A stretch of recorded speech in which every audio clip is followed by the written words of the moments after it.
Bir xalq artisti İlham və Mehriban cütlüyünə müraciət edir. Müraciətin lap əvvəlindən belə anlaşılır ki, eyni tema üzrə ilk şikayət deyil. Buna qədər də bir neçə dəfə, bu qədər də olmasa, bunun yarısı qədər yanğılı şikayətlər olub. Mən bu şikayəti bu söhbətin axırında sizə bütövdə təqdim edə bilərəm. Amma indi söhbətin birinci fəslində bir qədər fərqli taktikadan istifadə edəcəm və Mehriban xanım Xanlarovanın Mehriban xanım Əliyevaya və İlham bəy Əliyevə müraciətini bənd-bənd təqdim edəcəm. Məhəmməd Füzuli demişkən, yorum adətini tərk etmərəm, ney tək kəsilsən bənd-bənd. Çün həm də bu söhbət bir ölkənin ziyalı zümrəsinin hansı dalanlara sürüldüyünü ifşa etmək məqsədi daşıyır. Birinci bənddə Mehriban xanım belə bildirir. Hörmətli Prezident, Müzəffər Ali Başkomandan, İlham Əliyev cənabları, sizi salamlayıram. Sizə olan sevgimi, ehtiramımı bildirirəm. Və əlbəttə, dərhal anlamaq olur ki, bu müraciət xalq artistinin prezidentə xüsusi sayğısını ərz etmək üçün deyil.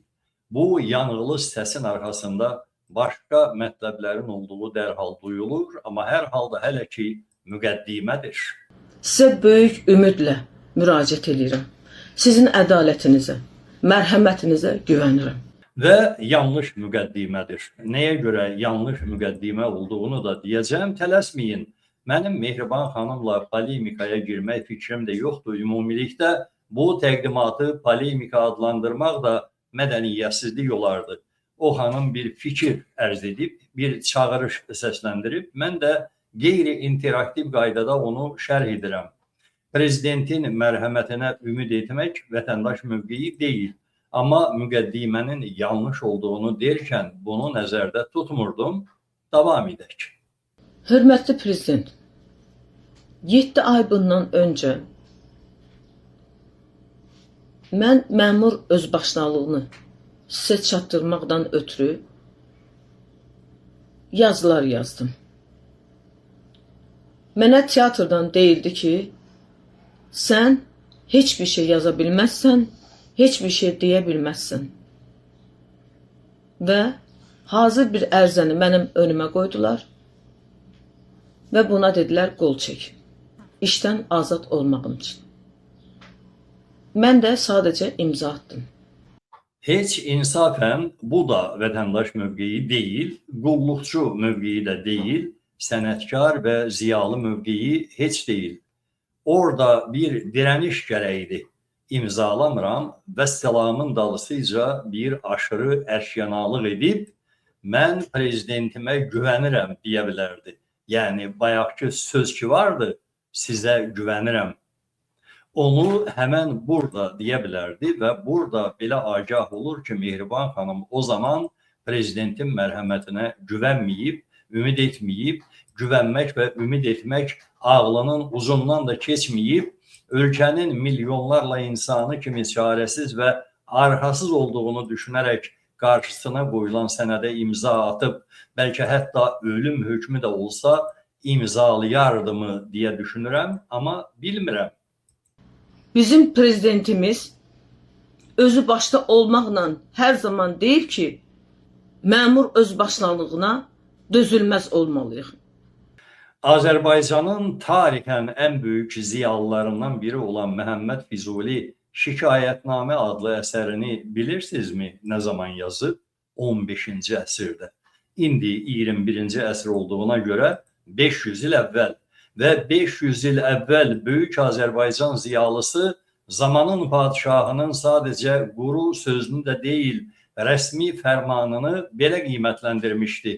Sənin məzaliminə girmişlər və sənə sərmayeyi tərəddüd vermişlər ki, müdam faydasız cidal edəsən və namübarək üzlər görüb, namülayim sözlər eşidəsən. Yəni, əgər padişahın sözünə güvənib hərəkət edirsənsə, bil ki, bu faydasız məşğuliyyəti sənə qəsdən sırıyıblar ki, qaramat üzlər görüb, axmaq sözlər eşidəsən. Mehriban xanım da İlham Əliyevi zamanın padişahı kimi vəsf edir, amma Füzulini oxumadığına görə həmin bu sitatı da ayırıb ondan görk götürə bilməyib. İlhamı padişah kimi gördüyünün sübutu da elə hanımefendinin öz dilindən səslənir. Hörmətli prezidentim, 7 aydır ki, döymədiyim qapı yoxdur. Göndərmədiyim telegramlar, göndərmədiyim məktubların sayı hesabı yoxdur. Amma çox təəssüflər olsun ki, möhtərəm prezident, heç birindən heç bir cavab gəlmir və mənə bu kəlmə olunur. Nə istəyirsən, get onu da elə. Dedim axı Füzuli nə deyib? Sənin məzaliminə girmişlər və sənə sərmayeyi tərəddüd vermişlər ki, müdam faydasız cidal edəsən və namübarək üzlər görüb namülayim sözlər eşidəsən. Mən bu video müraciətimlə sizə demək istəyirəm ki, bu yaxın günlərdə Mədəniyyət Nazirliyindən mənə bildirildi ki, mənim sizə yazdığım məktub sizin ali dərəcənizə çatıb və nazirliyə göndərdi. Mən buna görə sizə dərin təşəkkürümü bildirirəm. Sizə minnətdaram, hörmətli prezident. İndi gəldinizmi o söhbətin üstünə ki, Mehriban xanım Xanlarova İlham Əliyevi prezident kimi yox, zamanın padişahı kimi qəbul edir, özünü də vətəndaş yox, həmin o padişahın rəiyyəti sayır və o babətlə də təzim edir. Mən Azərbaycan ziyalısının bu günə salınmasına görə də İlham Əliyevə Mehriban Xanlarovanın da əvəzindən nifrət edirəm. Amma Mehriban xanım hələ də ümid edir, nifrət etmir və yalvarır. Yalvardığını isə özü deyir, mən kontekstdən çıxartmıram. Mən o məktubda sizə yalvarmışdım. Məni Akademik Milli Dram Teatrına qaytarmağınız üçün. İlahi, nəyə görə də yalvarırmış? Bir aktyorun dram teatrında işləmək qədər təbii haqqının bərpa edilməsi üçün demir, məni Mədəniyyət Naziri qoyun, UNESCO-ya səfir göndərin, yaxud hansısa ölkədəki səfirliyə mədəniyyət attaşesi olaraq göndərin. Deyir ki, mən artistəm və yalvarıram ki, məni dram teatrına qaytarın. Heyrət etmək haqqım var ya yoxdur? Cavabı özüm də bilirəm, sizi sadəcə şahid gətirirəm. Amma adını çəkmədiyim məmurlar məni heç cürə Akademik Milli Dram Teatrına qaytarmadılar. Adımı da belə qoyurlar. Mən dövlətə qarşı çıxmışam. Və Əliyev dövrünün teatr xadimləri hansı dərəcəyə qədər rəzilliyə yuvarlanmışlar? Sənət dostlarını dövlətə qarşı çıxmaqda fərqləndirib üzü yuxarılara, o yuxarılardan ki, bu hanımefendinin ərizəsi Mədəniyyət Nazirliyinə stivişdirilib, oralara yazıblar ki, bu Mehriban Xanlarova Ramiz Mehdiyevin dövlət çevrilişi planlarında iştirak edib, orduda və digər hüquq mühafizə orqanlarında nəhəng kadr şəbəkəsi var. Ona görə də bu xanımı təcrid etmək lazımdır. Mənə inanın, bu xanımın səmimiyyətinə şübhə də etmirəm. O düz deyir və yəqin belə də yazırlar onun haqqında. 37'lər kimi, indi 37'lərdən 37 dəfə daha iğrənc kimi bir atmosfer yaradılıb orada. Əgər 37'lərdə kəsafətin və insanlığa qarşı müthiş cinayətlərin ümumiləşdirilmiş obrazı bir bığlı kişi idisə, indiki 37 kabusunun obrazı da bir başqa bığlı kişidir. Və insanlar elə bilirlər ki, ona efirdən, ibadət otağından, səhər yeməyindən dərhal sonra, axşam yeməyindən azacıq əvvəl səcdə etsələr, onun lütfündən yararlana bilərlər.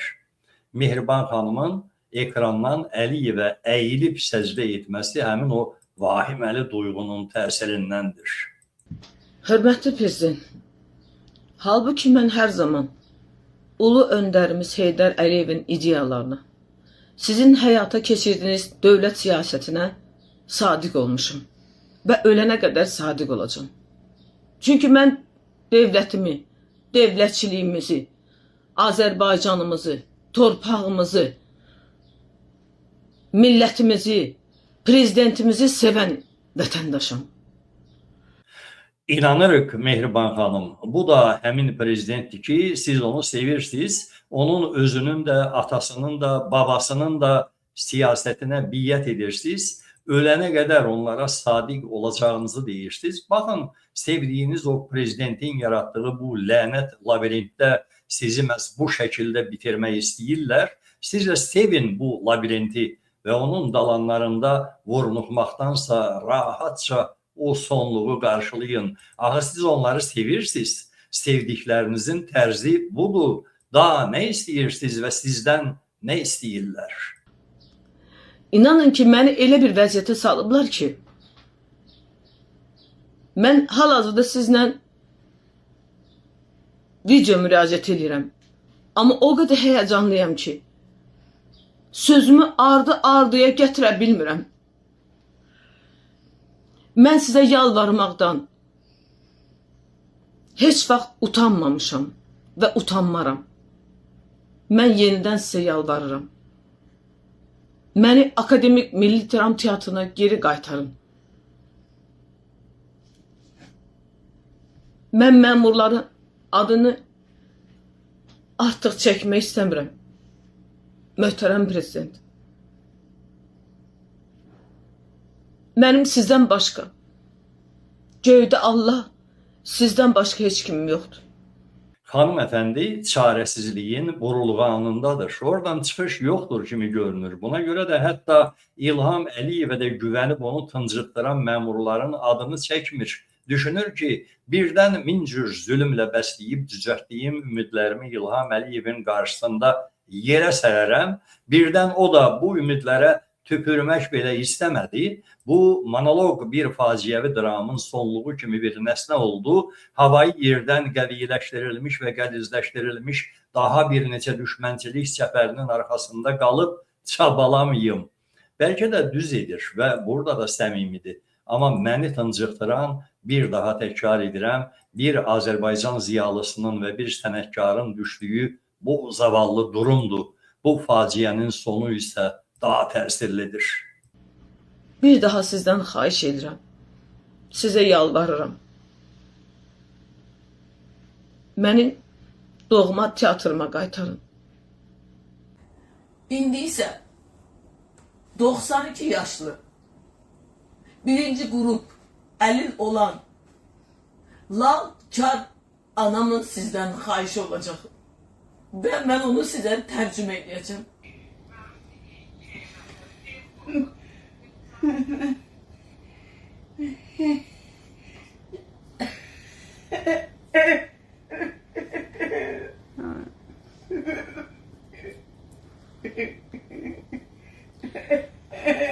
Hörmətli prezident, mən anamı tərcümə edeyim. Anam sizdən mənə görə xahiş edir ki, məni işə qaytarasınız. Hörmətli prezident, ümidvaram ki 92 yaşlı anamın müraciəti siz tərəfdən imzalanacaq.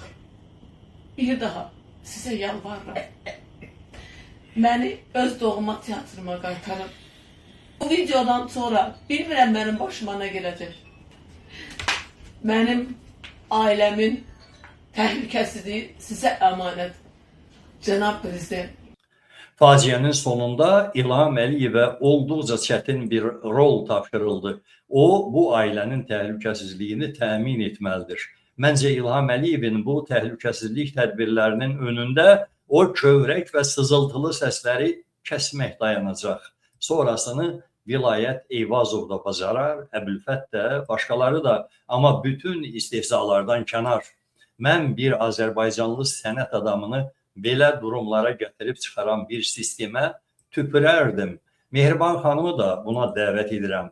Tüpürün bunların sisteminə. Onlardan sizə xeyir gəlməz. Ondan sonra heç gəlməz.